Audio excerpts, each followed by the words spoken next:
नमस्कार, मी Amin Khan. Aurangabad UCN TV नेटवर्कमध्ये आपले स्वागत. आता एक नजर आजच्या ठळक घडामोडींवर. गुरुपौर्णिमेनिमित्त काल भैरव मंदिरात महापूजा व महायज्ञ संपन्न. भीमटेकडी येथे आषाढी पौर्णिमा तथा धम्मचक्र प्रवर्तन दिनानिमित्ताने वर्षावास अधिष्ठानास प्रारंभ. गुरुपौर्णिमेनिमित्त वेरूळ येथे दर्शनासाठी आलेल्या उद्योगमंत्री सामंत यांनी विद्यार्थ्यांच्या आंदोलनाचे श्रेय राजकीय मंडळी लाटण्याच्या प्रयत्नात असल्याचा केला आरोप.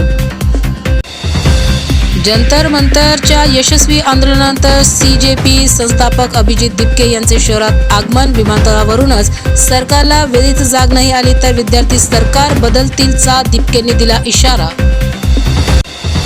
जाफराबाद येथे उपवर्गीकरण रद्द करण्याच्या मागणीसाठी असंख्य बौद्ध समाज बांधवांच्या वतीने जन आक्रोश महामोर्चा शांततापूर्ण पद्धतीने आला काढण्यात.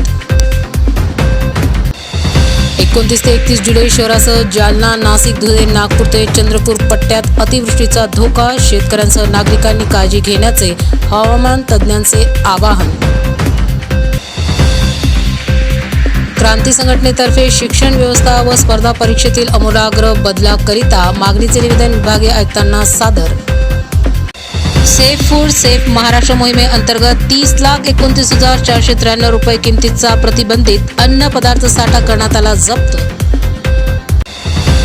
प्रभाग समिती सभापती पदाच्या 5 जागांवर बिनविरोध निवड. 4 ठिकाणी गुरुवारी जिल्हाधिकाऱ्यांच्या अध्यक्षतेत होणार मतदान. पुण्यश्लोक अहिल्यादेवी होळकर शेतकरी कर्जमुक्ती योजनेअंतर्गत पात्र शेतकऱ्यांच्या याद्या करण्यात आल्या प्रसिद्ध.